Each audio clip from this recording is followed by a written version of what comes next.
The Xiaomi 15 Ultra is officially out, and of course with it I did get the camera photography kit as well. So let's unbox that and the Xiaomi 15 Ultra and just have a quick first impressions, and of course a short comparison why variable aperture really matters to a phone like this. So let's start. Within the box itself, on the top you have your gear. This is the new grip equipment, 2 add-ons for the shutter button, and of course your camera rings. One being a normal black ring just for the style on your case itself, and the other one is the one that I want to showcase today shortly as well.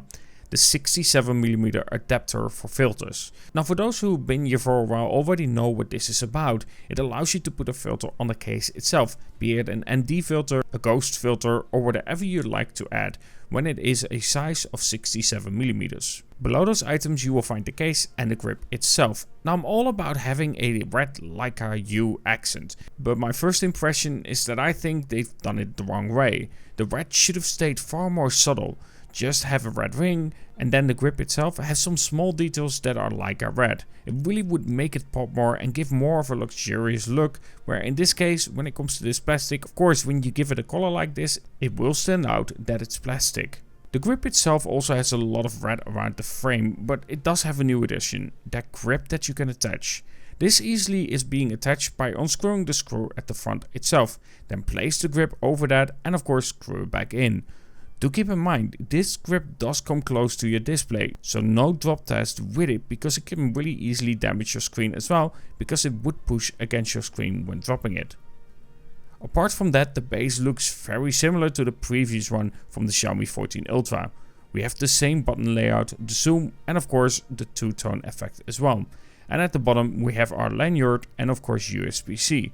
But it does come with a 2000 mAh battery inside compared to the 1500 mAh battery that we had with the 14 Ultra. Talking about battery, of course we do need to talk about the phone that comes with it, the Xiaomi 15 Ultra. Unboxing that does showcase some disappointments. No charger included. I know these are EU rules, but it still sucks that it's not included, even more so with the box being pretty much the same size. What is included however is a case and of course a USB-C cable and of course warranty and so on.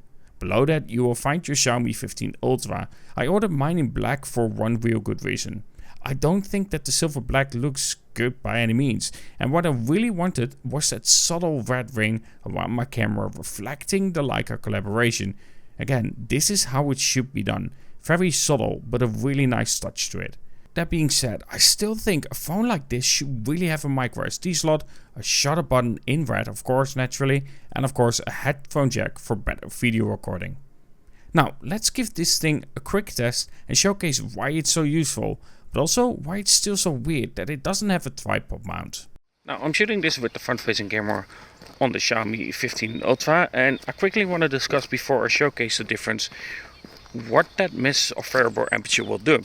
Because I feel like that's a really weird choice. And still, I'm baffled why there is no tripod mount, so I needed to get a system that allows me to actually use it and therefore showcase the difference. So let me show you what I mean with it. Now, just a quick explanation on why variable aperture is a miss on the Xiaomi 15 Ultra, and an easy way to explain it is, for instance, when you look at your eye in a dark situation, your pupil will actually be larger. Introduce some light to it and your pupil will shrink, blocking some of that light coming in. And then of course your glasses are an ND filter on top of it. This in short terms means that the miss of variable aperture also means, for instance, longer exposure shots cannot have that lens open as long as, for instance, one that does have that variable aperture. Heck, not anywhere near as long. Let me show you what I mean while we're at it. Now, naturally comparing a phone at the release date versus of course what we're getting here with the Xiaomi 14 Ultra that has time to age is not really a fair comparison, but this isn't a direct comparison between both of them. What I'm showcasing here is that difference that the exposure time actually makes between these shots.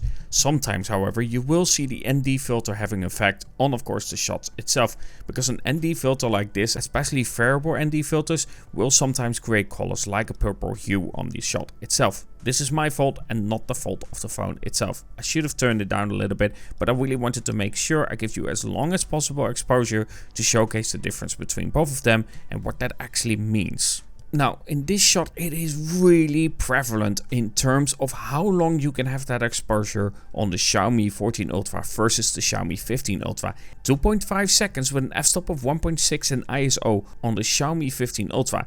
However, on the Xiaomi 14 Ultra, I have an f-stop of 4 and therefore I'm allowed to have an f-stop of 8 seconds.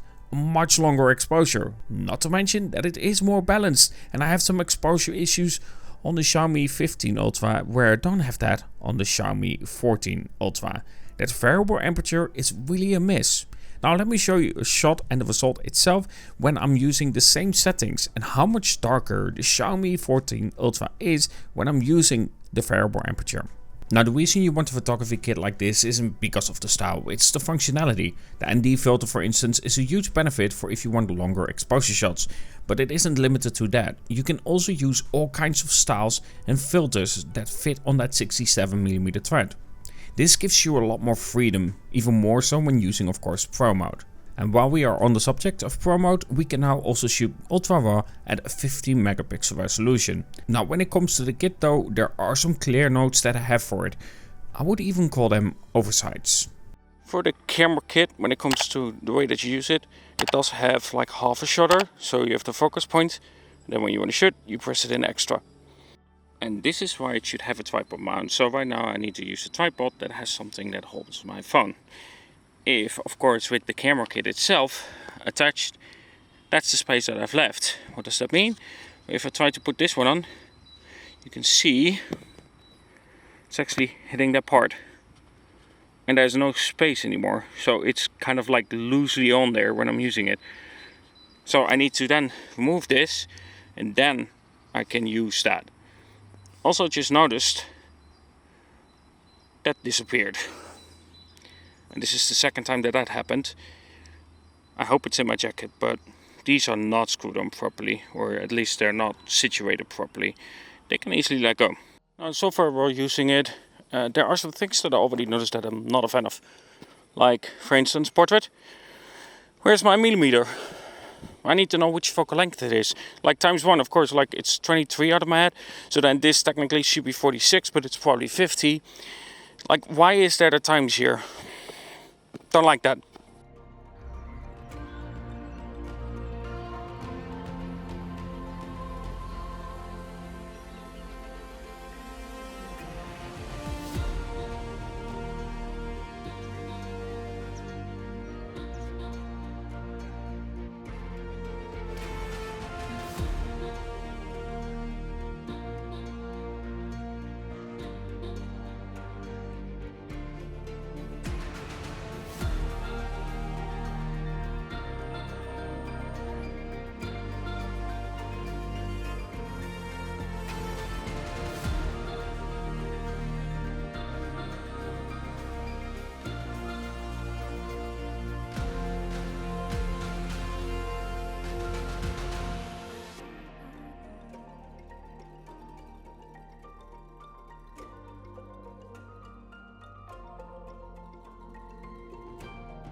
Now when it comes to, of course, videos like these, they are the first impressions. They're not a full review of it. I've had it for 2 days. There's no way I can give you an answer on how this performs, especially when it comes to the camera side of it. This is more my impression so far, and some things that I've noticed, but also some things that I feel like are a weird choice, like the variable aperture. And of course, as stated, still missing the tripod mount on, of course, the camera kit, which with the Vivo I did have. Either way, these first impressions so far of the Xiaomi 15 Ultra, I think it's going to be fine. But if you have something like the 14 Ultra, I don't really feel like there's much need to get the 15 Ultra. The only reason I really wanted it and bought it, because Xiaomi didn't send it over, and therefore these are my initial impressions. The only reason I bought it is because hopefully battery life is better on it compared to what I have on the Xiaomi 14 Ultra, because that battery life just simply wasn't good enough. Either way, I do hope that you enjoyed this first impression, showcasing the camera gear a little bit and showcasing what you can do with it and where it really comes to play when using something like it. Either way, before we leave, I really want to thank my members. Thank you so much for the support that you guys have been giving me. And of course, if you want to become a member, you can by clicking below, and I will share some of the raw files that I've taken today with, of course, the Xiaomi 15 Ultra.